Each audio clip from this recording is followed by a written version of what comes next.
Wonderful. Welcome, everybody. We are so excited. We have Pape and Mikayla Weiner coming to us really around the topic of getting notice in L&D. And so Synergist has been a great partner together with L&D Cares. We pulled off the Career Growth Summit 1, and so we're excited to be having you guys talk to us today out of that recruiter point of view.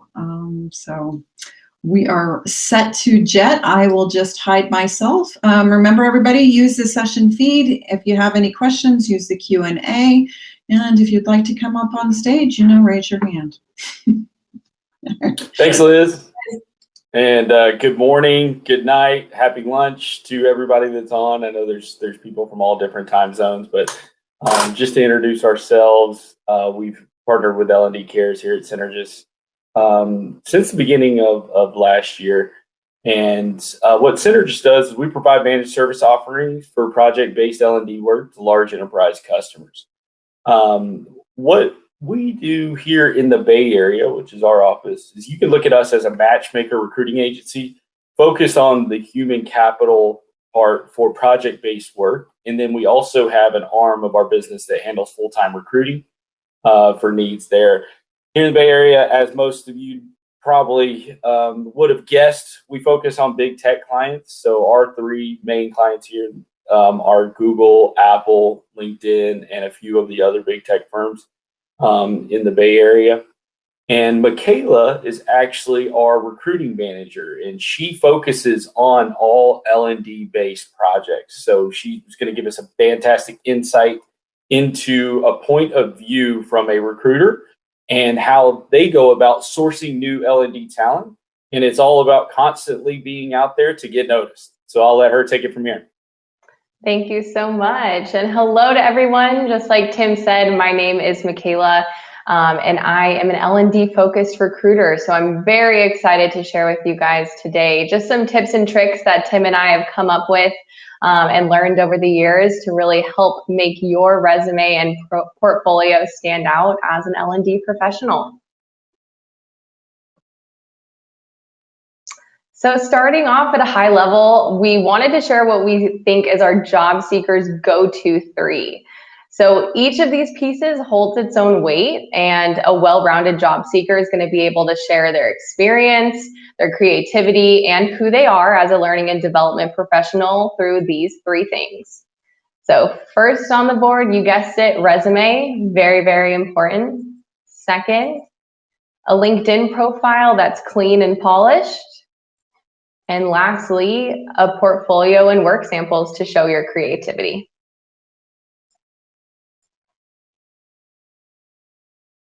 So from a recruiter's point of view, the main ways in which we find our L&D talent that our clients are looking for are through resumes and LinkedIn profiles. So that's how we find you. What are the pieces to a great resume? First off, always include a summary. What makes you stand out as an L&D professional? Do you have a technical background and you really enjoy creating technical content? Or maybe you started off as a teacher before you moved into instructional design, so you really have a knack for facilitating. The summary is the portion to really show what makes you different, and it's very important to have a dedicated section of your resume to show that. Number 2, you want to explain your design process using bullet points on your resume.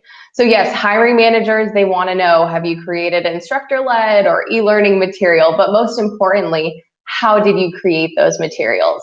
So this section of your resume, you want to take the time to focus on ways that you contributed to the overall outcome of the project.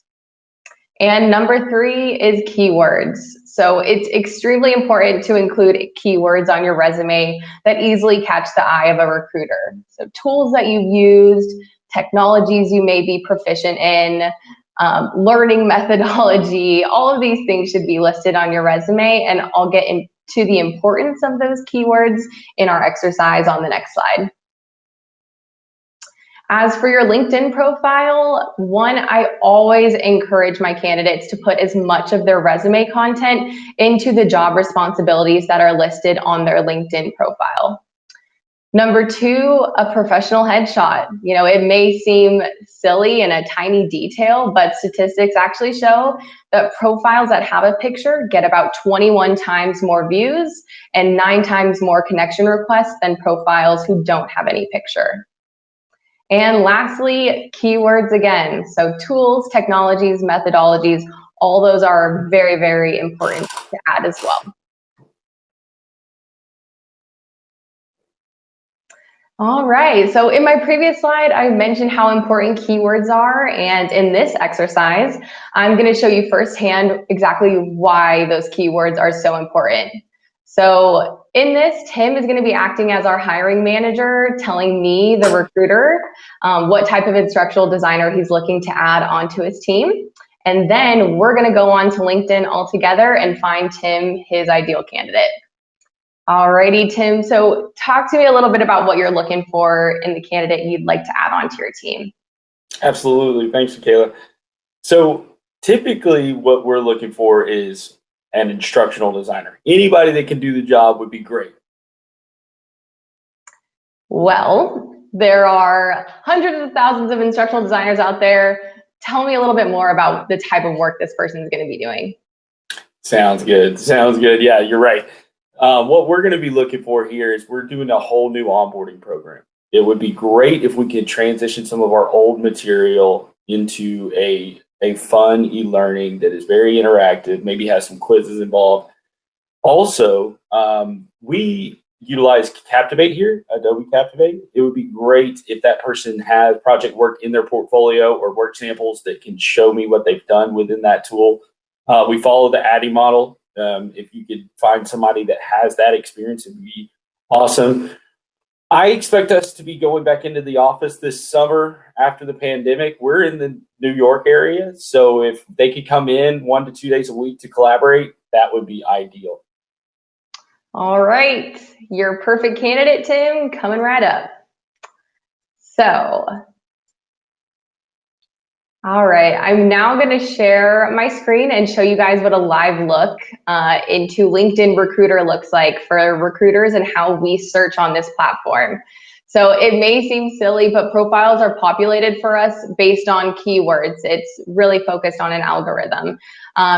And that's why it's important for you to include those keywords on your profile. So you may be a stellar candidate, but if you only have job titles on your LinkedIn profile and no keywords or responsibilities under them, most likely you're not going to come up in my search, and therefore somebody else is probably going to get the job.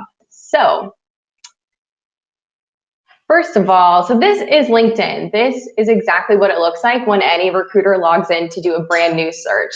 So I didn't start with any templates or anything. I want to do this from scratch so you guys can really see my process as a recruiter. So first thing, and probably most importantly, we want to start off with a job title. So for the type of position and person that Tim is wanting to bring on board, he's probably looking for an instructional designer. That's the most popular title. And sometimes they call themselves curriculum designers, so we'll add curriculum designer. And maybe instructional developer. Let's do that. All right, so after I have a couple titles there, I next go to location. So obviously due to the pandemic, there's been some clients that are open to remote work, but Tim is feeling hopeful and he wants to bring this person on site when it's safe to do so. So let's definitely find somebody in the New York area for him. Okay, and before I get to any keywords or anything, if I only put a job title and the location, I know it's small, but I want you guys to see how many results are right there. So there's almost 4,000 instructional designers, curriculum designers in New York City. So as a recruiter, I'm overwhelmed by this. I'm not going to call 4,000 people and try to find the needle in a haystack. I really have to narrow that down for myself.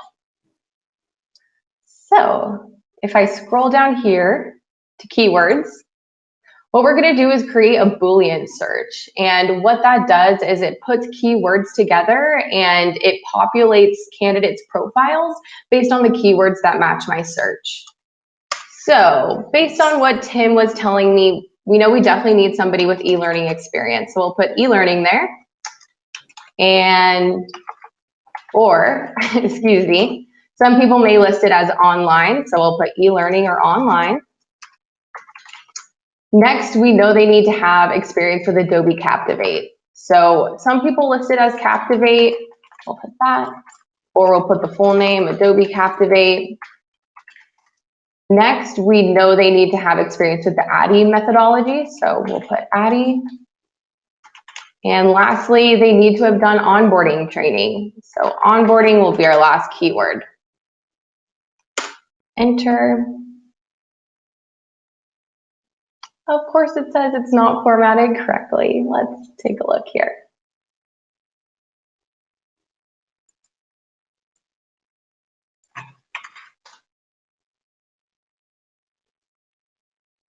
All right, so just for presentation purposes right now, I'd probably go in and look at the search right there and see exactly kind of what went wrong.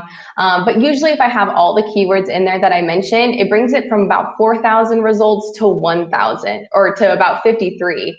And here we have about 1,000. So even just adding one keyword that I was able to, it narrows it down quite a bit for me. So let's look at Cynthia's profile here, the first one that comes up on my search. So at a glance, her profile from a recruiter's point of view looks awesome. I mean, she has a detailed summary here. She really goes into the type of L&D professional that she is. And as you can see, LinkedIn makes it easy for recruiters. So if I type in e-learning, it highlights it right there for me, so I don't have to search a lot. Scrolling down more, goes into her expertise, distance learning, role-based hands-on practice activities, and certification learning paths. So if those happen to be other keywords that I searched, Cynthia would most likely come up at the top of my search results as well. And scrolling down even more, I can see she has some onboarding experience. So really she's got everything that we're looking for. However, if I didn't put in those keywords, she probably wouldn't have come to the top. All right, now we'll get back to our presentation.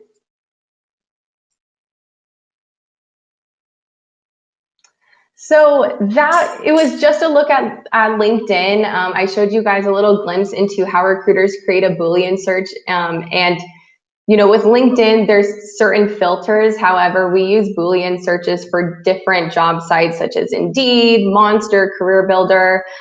So that's why it's important to have those keywords on your resume for those sites as well. But I really hope that I gave you guys some good insight and a first-hand look into exactly how recruiters search. So after I find the best candidate possible, we then hand the resume over to our client. At that time, they spend time reviewing the resume and they usually request work samples to come from the candidate. And at that time, we usually hear that there's an issue of not being able to present work samples because of NDAs. So Tim is going to walk us through exactly how his clients respond to this and different ways to work around NDAs. Absolutely. Thanks, Mikayla. And that was awesome to see firsthand what it looks like for a recruiter to search for someone on LinkedIn. Thank you. You know, going into this question, one of the big things that I thought we would be good to show is that I typically, on my side of the fence, I meet with our customers to find out what the project needs are, and then I work with my recruiting team to get that person. And what we found in the L&D marketplace, especially for IDs or even anybody that's done training, is our customers are requesting a portfolio, a work sample, all of that. Now, being in the recruiting world, we also have the candidate's point of view. A lot of times they are coming back to us saying, I'm under an NDA, I can't show my work. It totally makes sense. You're working with clients that maybe haven't even released the material yet, don't want to give away their trade secrets. That is a big part of this. But what we did was we got together with managers to really understand why they wanted to see the portfolio. And then it wasn't just to compare apples to apples. Hey, you've worked on a big tech project here. you've done an onboarding project here. I want to see that onboarding project that you've done. Well, I can't show that because I'm under an NDA. So what we came up with is that most of our clients want to see a portfolio because they want to work with like-minded individual creatives who are passionate about what they do. This whole portfolio and work sample session is not to see previous work. It's to see how creative they are, how self-motivated they are, and how passionate about training they are. So creating a portfolio didn't just mean showing work samples. It meant they could tell before even interviewing someone if they were someone that had taken the charge to present themselves online in a way that told the manager who they were. So when it came down to it, we said, okay. And one of our clients at Google really gave us a good statement. She said, if you're not going to take the time to creatively present yourself to me, why would you take the time to go above and beyond for my project? That was a profound statement to us.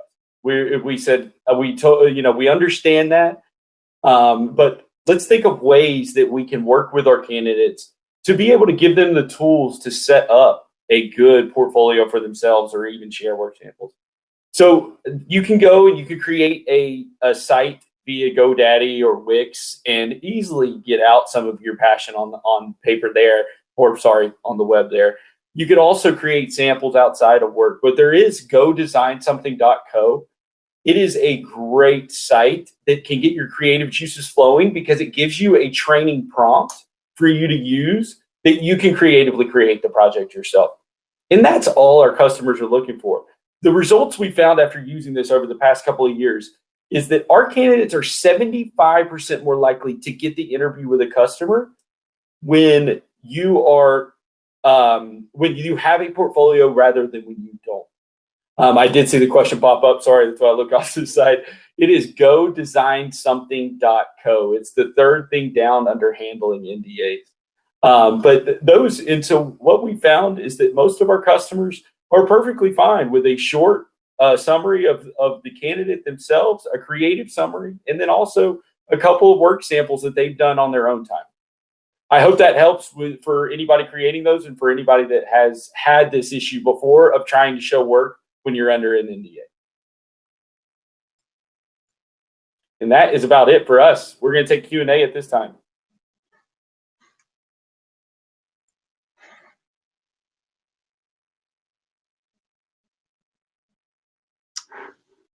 See, I said it was going to take me at least 15 seconds for me to get online. Managing expectations. I love it. So you guys, awesomely done. I love the role play. I think y'all could have just said, here's the laundry list that I would like, and I'm going to kind of keep it sufficiently vague. So Mikayla, just good luck. So nicely done. Yeah. So one of the questions that came in was, can keywords be anywhere in the profile, including the About section in LinkedIn? And then who would decide which keywords are best to really decide and to describe a skill? Yeah, great questions. Number one, the keywords that we're talking about, they can be your resume rises to the top of the list with, and as silly as it may sound, with how many times you've mentioned that on your profile. Mm-hmm. So as you can tell, when we talked about e-learning, that was the big one. And in our example there, e-learning was mentioned in that profile so many times that she made it at the top of the list. We understand that is very, I don't know that that's the right way to do it, but that is exactly how it's done. And that's how recruiters pull up profiles. And that's how you make it to the top of your list. That's how you create your own SEO to see your profile.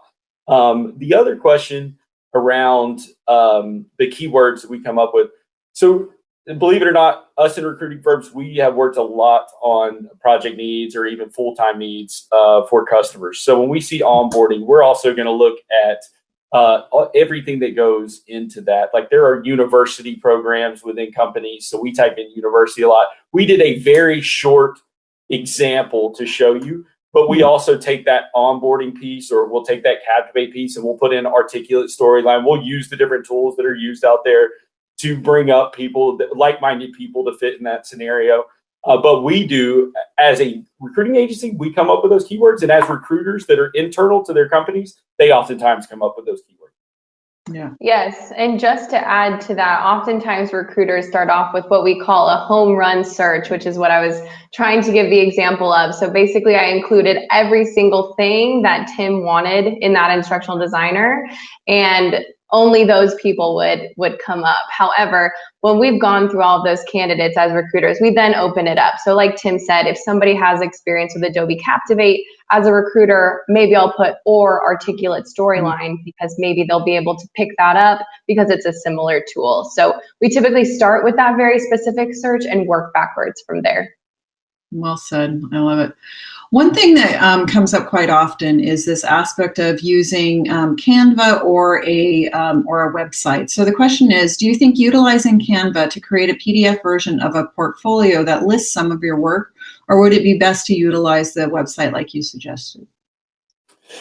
I've heard of Canva. Honestly, what's been best for us is something that's, and it may be more that's the techie version of having your portfolio out there by yourself. I think both would work, though. I mean, if you can show something from either site or even show it in a PDF, it's going to show that you took the time and you're passionate about what you do. Mm-hmm.